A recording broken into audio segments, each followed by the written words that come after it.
ఈరోజు నేను శారీస్ కలెక్షన్లో మీకు ఒక మంచి శారీ చూపిస్తాను. ఇది మంచి లెనిన్ కాటన్ శారీ అండి.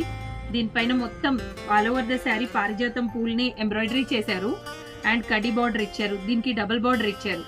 ఈ కడ్డీలో చిన్నది పింక్ కలర్ బార్డర్, మిగతాదంతా జరీ బార్డర్ ఇచ్చారు. చాలా బ్యూటిఫుల్ గా ఉంది. డ్రేప్ చేసుకున్నప్పుడు లుక్ ఇలా ఉంటుందండి. పళ్ళు వచ్చేసి ఇలా ఇచ్చారు. పళ్ళు ఇలా ఇచ్చారు. రన్నింగ్ బ్లౌజ్ ఉంటుంది. ప్లీట్స్ పెట్టుకున్నా కూడా లుక్ ఇలా ఉంటుందండి. మంచి కలెక్షన్ ఇది. ఇందులో కలర్ ఆప్షన్స్ చూద్దాం. మంచి ఫ్లోరోసెంట్ బ్లూ ఉంది. బ్లూ విత్ అంటే గద్వాల్ బ్లూ అనొచ్చు. దీని మెరూన్ కలర్, అన్నిటికీ పింక్ బార్డర్ కామన్ గా ఉందండి. ఇది మంచి హాట్ పింక్ లో ఉంది. బ్లాక్ కూడా అవైలబుల్ గా ఉంది, బట్ వీడియోకి అవైలబుల్ గా లేదు. ఇప్పుడు మీరు ఎవరైనా శారీని బుక్ చేసుకోవాలంటే స్క్రీన్ పైన కనిపిస్తున్న నెంబర్కి స్క్రీన్ షాట్ తీసి